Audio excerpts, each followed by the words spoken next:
Bismillahirrahmanirrahim. Assalamualaikum warahmatullahi wabarakatuh dan salam sejahtera.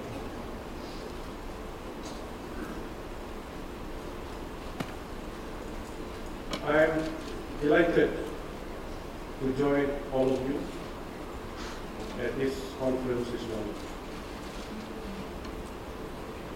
Although it is organized by the old members of two well-known universities of Malaysia and China, the International Islamic University Malaysia and Peking University, today's event is in fact directed for the benefit of our next generation, the youth of Malaysia and of China. Furthermore, this civilizational dialogue celebrates the 45th anniversary of the bilateral relations between our two countries. We are here today to reflect on the contributions of two distinct major spiritual traditions, Islam and Confucianism, to ethics in the 21st century. May I commend the two alumni associations on their selection of a conference theme which foregrounds, indeed celebrates, the potential for dialogue and collaboration between different religions, cultures, and communities. It seems to me that we are in many ways ideally suited for such a conference today.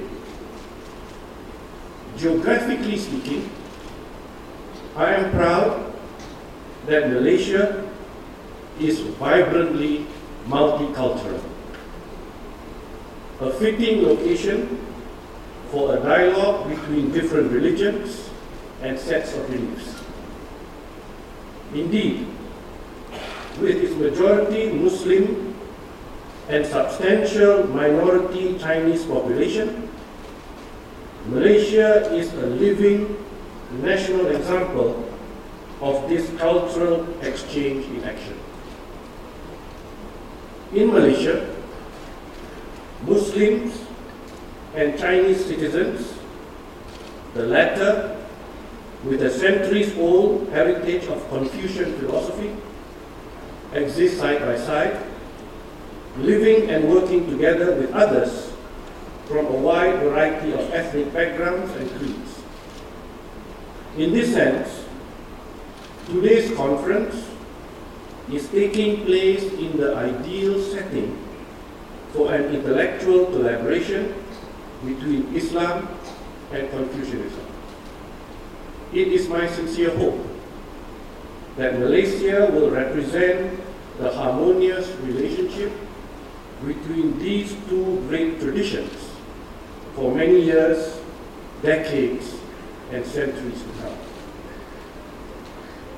Yet today's conference is ideally situated, not only geographically speaking, but also, I believe, in time.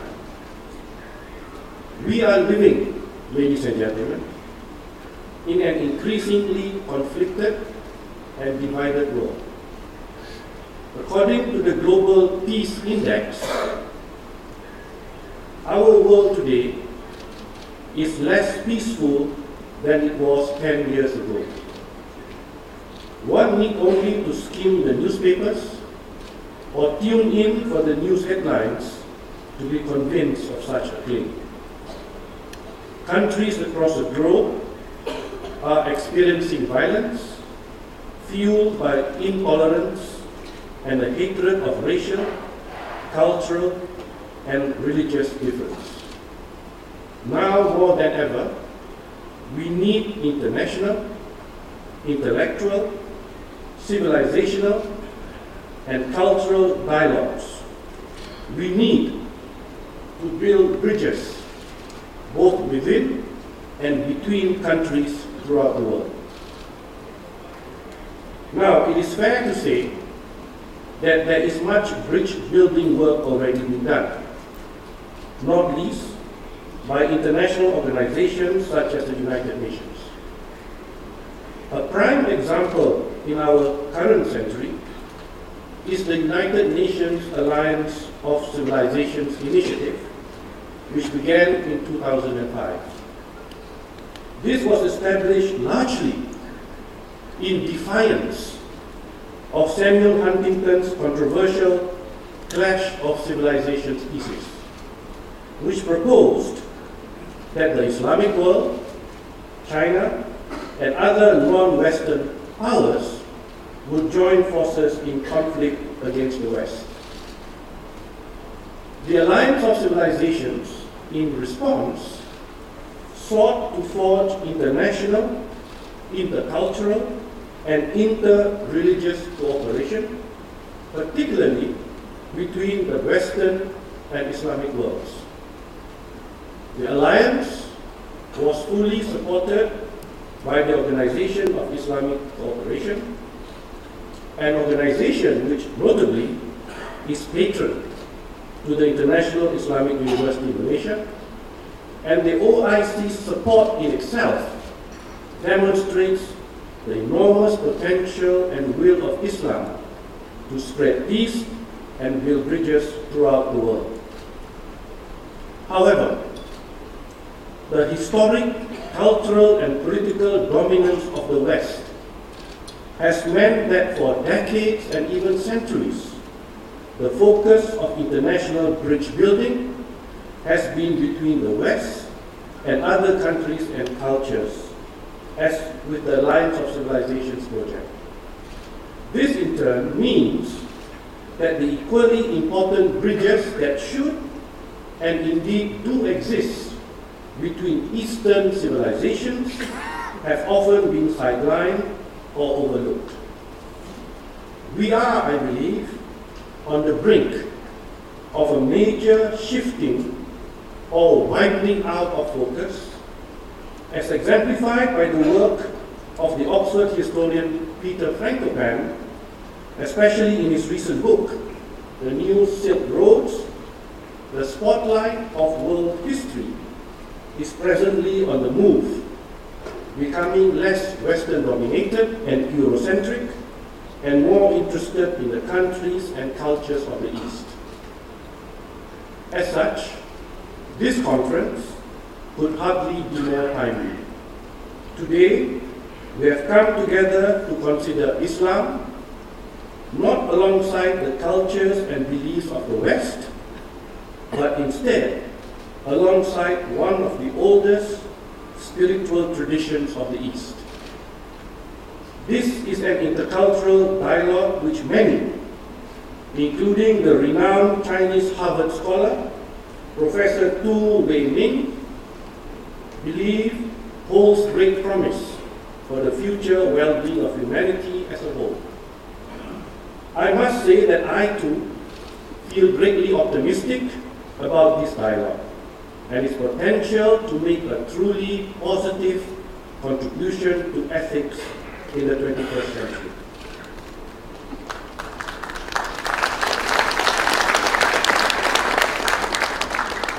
I have indicated already that we are inhabiting a world in crisis, and thus today's conference is brilliantly poised to explore how Islam and Confucianism can help us to overcome these major global challenges. On the face of it, there is much that seems strikingly different about Islam and Confucianism. Confucianism is one of the world's oldest spiritual traditions, beginning in China in around 500 BC with the teachings of the Chinese philosopher Confucius. By contrast, Islam is a relatively young world religion, founded more than 1,000 years after the death of Confucius. by the Prophet Muhammad sallallahu alaihi wasallam in the 7th century. In addition to their founding dates, another major contrast between Islam and Confucianism is the extent to which they can be considered religions. As the distinguished Chinese philosopher, Professor Chung Ying Ching, rather boldly puts it, whereas Islam is an organized religion, Confucianism may be thought of as an, and I quote, unorganized non-religion, unquote.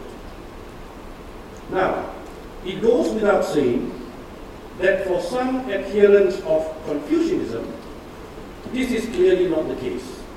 And indeed, there has even been a holy Confucian church established in China in recent years.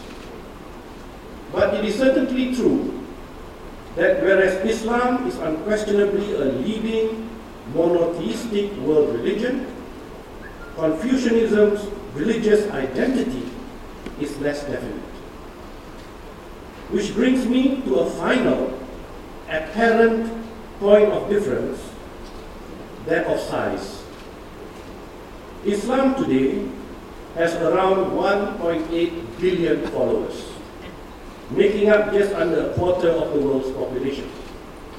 By contrast, while the numbers are more difficult to estimate, it is thought that less than 1% of people worldwide are followers of Confucianism today.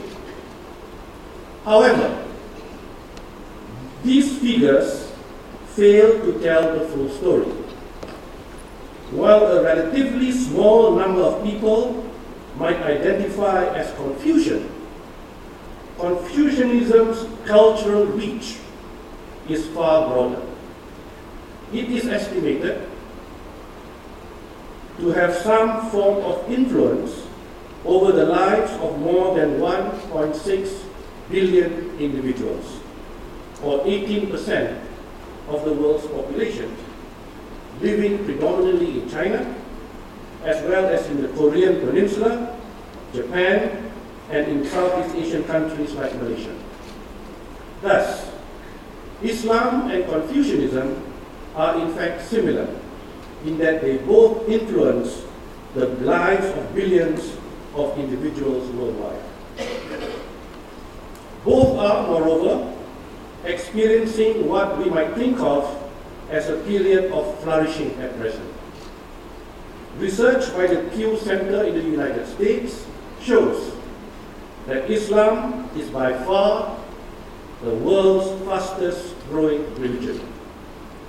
Although perhaps on a smaller scale, meanwhile, Confucianism is currently witnessing what many in the scholarly community are calling a revival, not least in China. Indeed, the predictions of many 19th and 20th century philosophers, particularly in the West, of the decline of religion have been starkly contradicted by the trends in both Confucianism and Islam today. Far from God is taught, the death of God, to invoke Nietzsche's famous phrase, what we are witnessing today is a resurgence of religion and spirituality. And I believe it is hardly any surprise.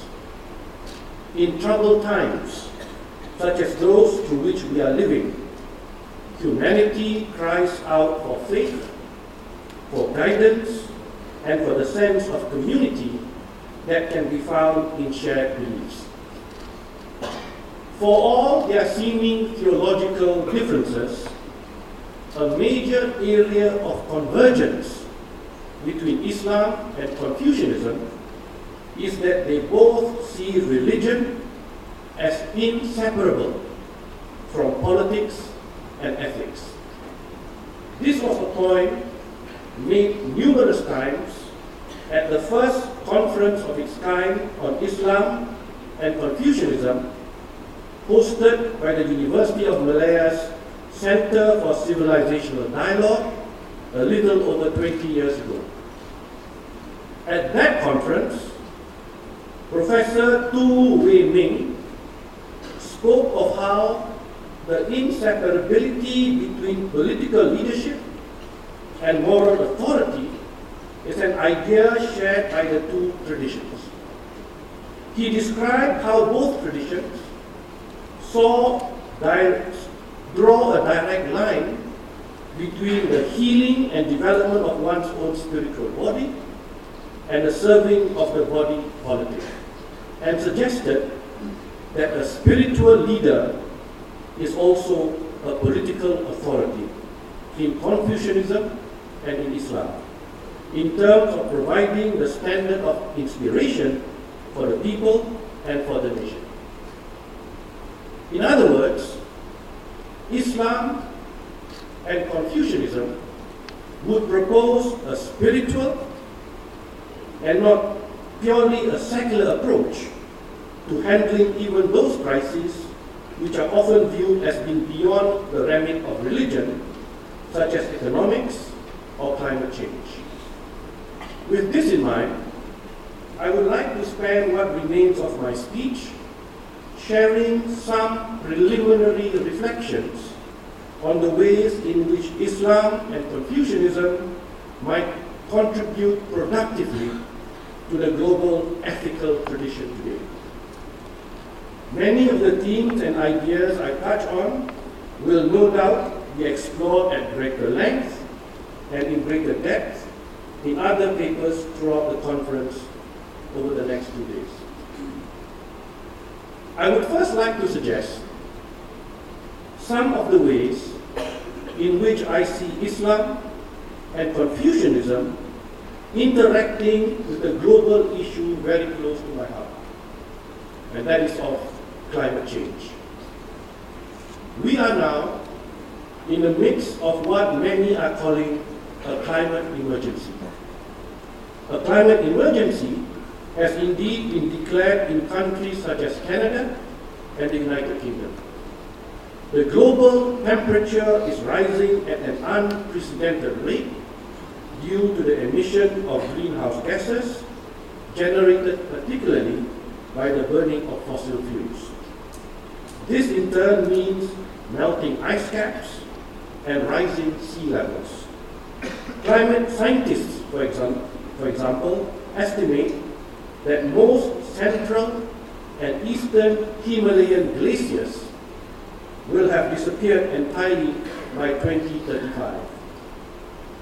Climate change, along with human activities such as deforestation, is also having a devastating effect on biodiversity, with the World Wildlife Fund estimating that the rate of species extinction is at least 1,000 times higher than the natural extinction rate.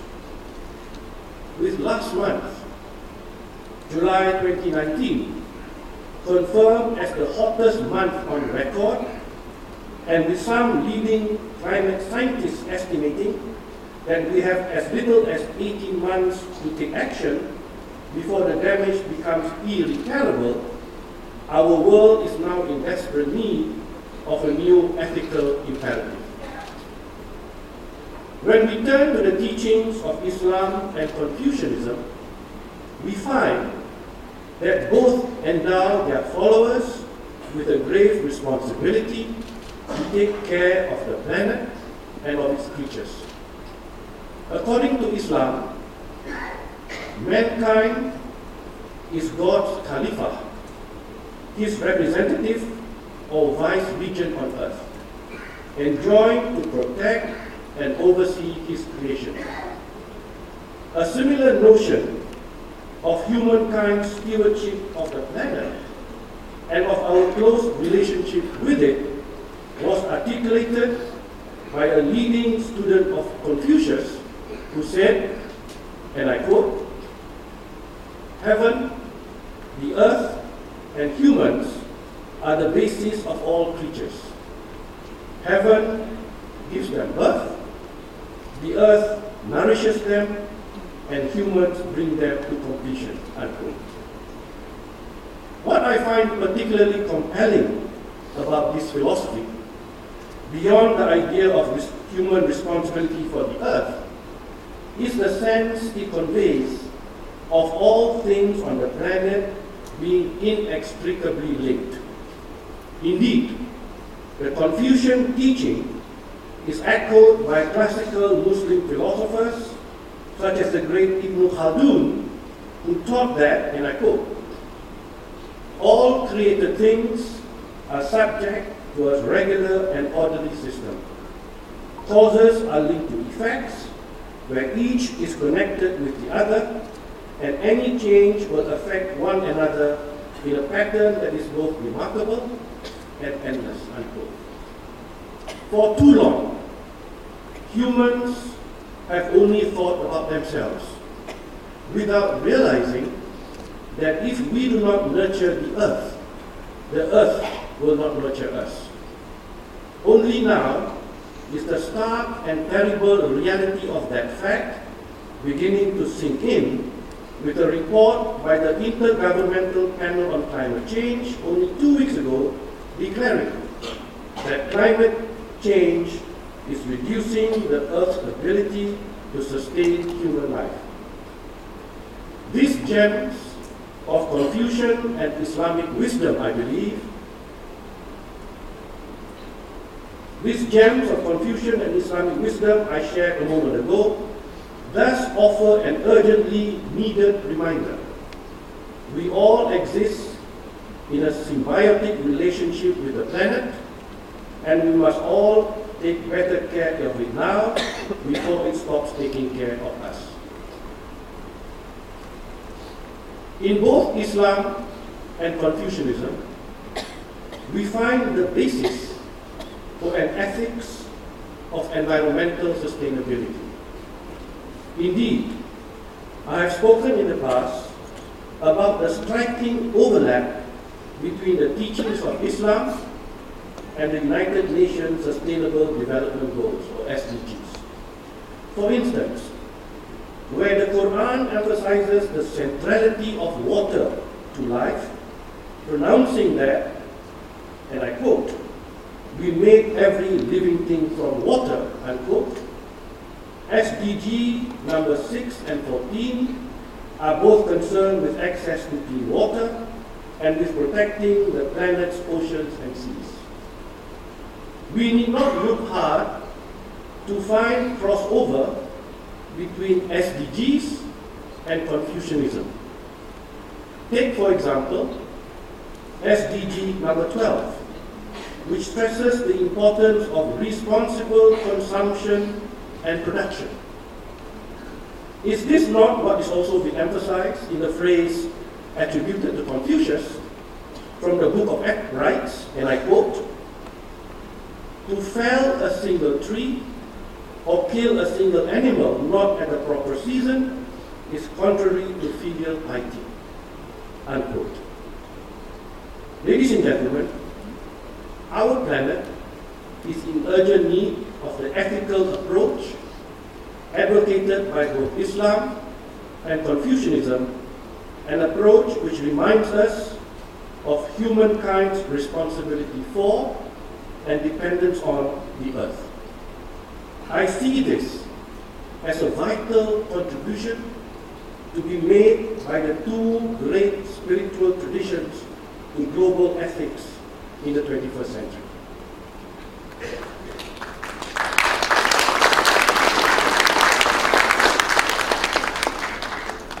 Another area which I would like to touch upon just briefly is the potential of Islam and Confucianism to help alleviate global poverty. While extreme poverty has fallen since the 20th century, according to the World Bank statistics, around 10% of the global population, or some 780 million individuals, still subsist on less than $1.90 a day. The rate of poverty alleviation, moreover, is slowing. In both Islam and Confucianism, we find a spiritual imperative to share wealth, to support those in need, and to value social good above financial gain. A well-known Confucian saying, for instance, declares that, and I quote, "The superior man thinks of virtue, while the inferior man thinks of profit." Unquote. In Islam, meanwhile, zakat or alms giving is one of the 5 pillars of the faith.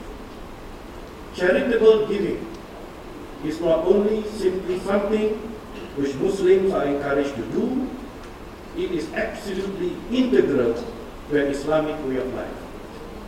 In seeking to build a world in which wealth is shared more equitably, in which people value giving more than keeping and acquiring, we may look to these spiritual traditions as a source of ethical guidance. Perhaps the single biggest contribution to be made by Islam and Confucianism to ethics in this century, however, lies in their mutual promotion of tolerance, genuine acceptance, and community. In both traditions, there is enshrined an imperative towards understanding and harmony, which can undoubtedly support those productive conversations between nations and people that need to take place today. It is no coincidence that Islam and Confucianism have a long history of being in respectful, productive dialogue with one another. Just as the two traditions coexist in Malaysia and in many other countries today, so they have lived alongside one another for many centuries, particularly in China. As far back as the 13th century, there was a Muslim governor in the Yuan court of Kublai Khan, alongside many Confucian advisors. In the 17th century, arguably China's most famous Muslim scholar, Wang Dayu, produced a number of celebrated Islamic writings in Chinese, using concepts drawn from Confucianism to articulate and explain Islamic theology. There is a long and peaceful history of trade between the Muslim Malay Sultanates and the Confucian Ming dynasty, exemplified best with the voyages of Admiral Cheng Ho. The two traditions, Confucianism and Islam, have enjoyed centuries of mutual exchange, collaboration, and harmonious dialogue. This is in part because, as we have seen, despite their many differences, the two traditions also share some major points of convergence and similarity. Their single most important similarity is their shared belief in showing tolerance and genuine acceptance towards others. In an increasingly divided and conflicted world, both Confucianism and Islam encourage us as humans to recognize our likeness to others and to respect rather than to mistrust or reject any differences. An important Quranic verse reads, and I quote, "O mankind, indeed, we have created you from a single man and a single woman, and made you into races and tribes so that you should recognize one another." Unquote. We are enjoined to reach out to the other, to find points of contact even in our seeming differences. In a phrase which shares much of this sentiment, meanwhile, a famous Confucian saying declares, and I quote, "By nature, men are alike. Through practice, they have become far apart." unquote. Both spiritual traditions offer to the 21st century a much needed ethics of bridge building, of establishing a truly global community in which we can recognize that we are, after all, more similar than different, and that any differences are to be celebrated, not feared. It seems entirely fitting that this bridge-building ethos should be borne out not only by a singular religion, but by two major global belief systems and philosophies placed in dialogue with one another. Today, China, the birthplace of Confucianism, is home to a sizable minority of Muslims. As well as bordering Southeast Asia, a region with a significant Islamic population, China has, moreover, political, economic, and cultural relationships with Muslim nations throughout the world. At the same time, there are many ethnic Chinese, the majority of whom have been influenced by Confucianism, living as citizens in numerous Malay Muslim majority countries in Southeast Asia, most notably Malaysia and Indonesia. How the two cultures and traditions interact will therefore have far-reaching consequences, not only for the future of Southeast Asia, but for peace and prosperity on a global scale. For all of these reasons, I believe it is timely that we all reflect on Islam and Confucianism and the contributions they make to the ethical tradition in this new century. In concluding then, I would like to wish you all a productive and enriching time at this conference. It is my firm belief that our planet has much to gain and learn from a collaborative dialogue between Confucianism and Islam, just as the two traditions have much to gain and learn from each other. As the 18th century Chinese Muslim scholar Jin Tianzhu wrote, and I quote, "Those who study only Muslim books and neglect Confucian writings cannot possibly comprehend the truth, and vice versa. One should know both things," unquote.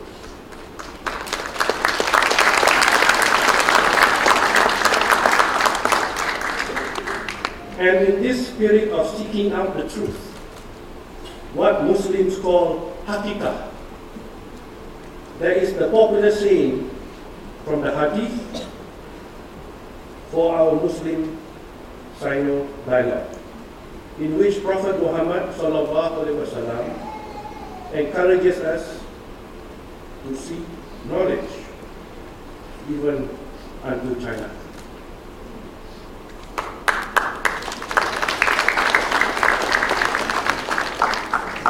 Itlabul ilm wala bisin.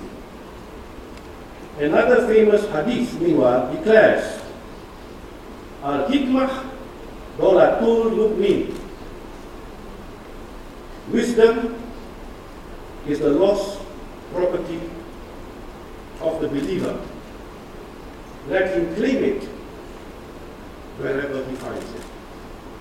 It is my profound hope that in providing a platform for sharing and seeking out wisdom today, this conference might itself contribute to an ethics for the 21st century in order to steer and guide our world through the many challenges to come. Thank you.